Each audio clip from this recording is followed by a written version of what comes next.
Let's talk about the real cause and cure for your dandruff.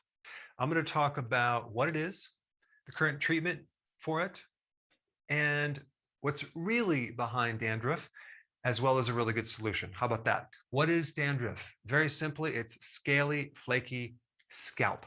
Okay. You have the layers of skin in the scalp that are flaking off prematurely. Normally, there's about a month cycle where the skin cells in your scalp develop and then slough off.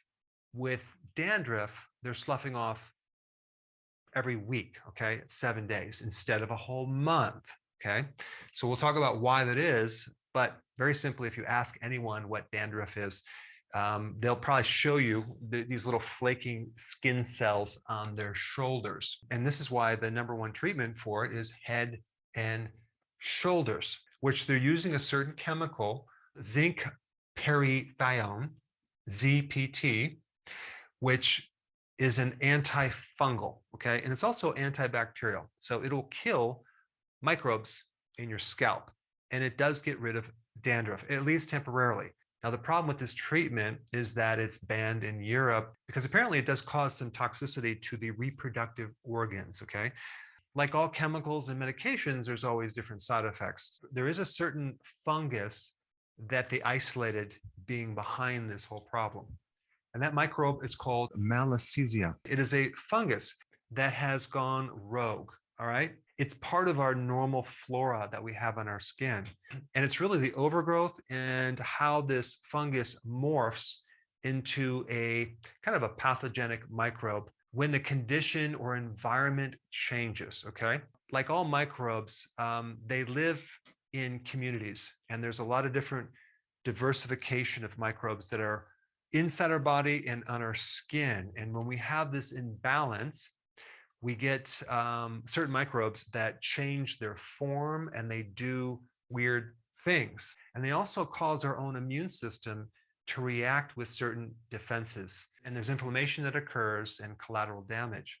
So at the very root of dandruff, there's really an imbalance in the microflora on your scalp, where we have a kind of a morphed fungus that is no longer friendly. So it's creating an immune reaction. And what people don't realize is that you have not just friendly bacteria, you have friendly yeast, you have friendly fungus on your body and inside that is helping you, okay? Just like the soil, you don't just have friendly bacteria, you also have friendly yeast and fungus that without that yeast or fungus, the plants can't dig their roots and absorb the nutrients as well. So the fungus is just as important as the bacteria in doing its job. Without the fungus in the soil, they can't dissolve the minerals to really pull it in and allow the roots to absorb it into the plant. And apparently this fungus that grows on your scalp eats lipids, okay? It eats fats. It eats the sebum, which is the oil that comes from the oil glands around the follicles, around your hair follicles. But what's interesting about this fungus is it doesn't like all the fats, okay? It only likes the saturated fats. It likes to eat triglycerides. It doesn't like to eat the omega-6 fatty acids. And that's very interesting because the omega-6 fatty acids are the inflammatory acids. So personally, I wouldn't eat the omega-6. I would definitely eat the saturated fats, but not the omega-6, because these are the inflammatory type fats, which has been linked to inflammation, which is exactly what's happening on your scalp. Is just the tip of the iceberg. And what's really going on, it's happening in your gut flora. Now, obviously, if you affect the gut, you affect the skin, you affect a lot of other things. But an isolated symptom of dandruff on your scalp, there's probably a lot of other things going on. For example, there's a huge correlation between people developing dandruff and just after they had some type of antibiotic, right? So you're taking this antibiotic internally, it's killing off your microflora in your gut, and then you're ending up with a systemic problem on your skin. The same thing happens when you take an antibiotic, right? You kill off the bacteria and you end up with a yeast infection, which can happen in your mouth. I mean, just because you affect one part of the body doesn't mean that it can't be systemic and start invading other parts of your body. We do know this antibiotic kills only bacteria. It doesn't kill viruses. It doesn't kill fungus or yeast. And this is why it's very important to understand the microbiome. You have a lot of different types of microbes growing in your gut and on your skin. And you have to understand that certain microbes like bacteria keep the fungus in check, keep the yeast in check. And if you wipe out the bacteria, then the yeast and fungus can grow at a very, very high rate. What do you think would be a good solution to dandruff? Well, why don't we just add the bacteria back in to the skin? Okay, that sounds pretty good, right?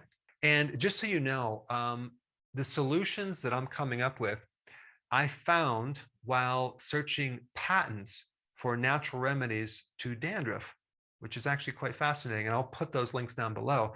I get so much great data from patents because when someone puts a patent out, they give you all this amazing research first. So it helps to consolidate a lot of data that I probably wouldn't find if I'm just doing searches on Google. So the first remedy that I'm going to recommend, and there's quite a few different things you can do for dandruff, but it is to put back in the microflora to keep this fungus in check. And I'm going to recommend you get that microbe from kimchi. Okay, now you're going to be using just the juice of it, the fluid, not the actual, the cabbage or anything like that. You get 1 teaspoon and you mix it in some water. Okay, and when you take your shower, okay, you use your shampoo, whatever.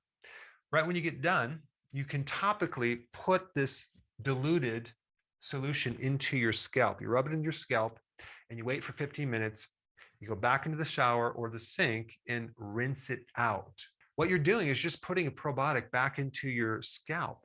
There's a lot of other things you can do. There's other options, okay? I'll just tell you a few. 2 teaspoons of olive oil with a 1/2 teaspoon of coconut oil, which has lauric acid, which is really good as an antifungal. You can rub that into your scalp before you go to bed. Then you wake up, take a shower, and then you can just clean your hair.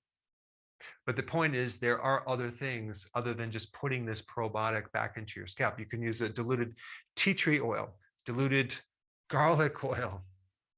You can use diluted oregano oil. There's so many different things you can use as a natural antibiotic without the side effects. Now, the next thing I'm going to recommend is to really fix your diet, because I really believe that if you don't fix your diet, this dandruff probably just going to keep coming back because it's coming from an imbalance in your gut. And one thing about yeast or fungus, okay, or candida, those microorganisms love sugar. They are carboholics. I mean, think about fermentation, okay? Making alcohol, vinegar, yogurt, all these fermentation type processes. What are they fermenting? They're fermenting carbohydrates, sugar. Guess what type of diet you should be on? Low carb, no sugar diet, okay? And then of course, do the healthy version of the ketogenic diet, which is low omega-6 fatty acids. So I would avoid the soy oil, the canola, the corn oils, which are very inflammatory. There are a lot of people who get on the ketogenic diet and their dandruff goes away without even doing anything else. So you should know that. I would also start eating foods that have probiotics. Sauerkraut, kimchi, kefir are just a few. Number 3, change your shampoo. If you're using a typical shampoo and a conditioner, if you read the back of the label, there's a lot of different chemicals. And a lot of these chemicals are antimicrobial. So it's very similar into putting insecticides, pesticides, herbicides into the soil. It's going to disrupt the microbiome. Well, the same thing that's going to happen when you start putting these chemicals on your hair. Not to mention, some people use a lot of hairspray. They use chemicals with dyes. They use their hair dryer with high heats. All these things affect the microbiome of your scalp. So if you find a shampoo and conditioner that's clean, that doesn't have chemicals, and if you want a good one, I will put a link down below. But this is just something that people need to be aware of. And number 4, get a shower filter that filters out at least chlorine and maybe even fluoride. Chlorine in tap water, city water, and fluoride are very, very irritating to your microbes on your surface of your skin.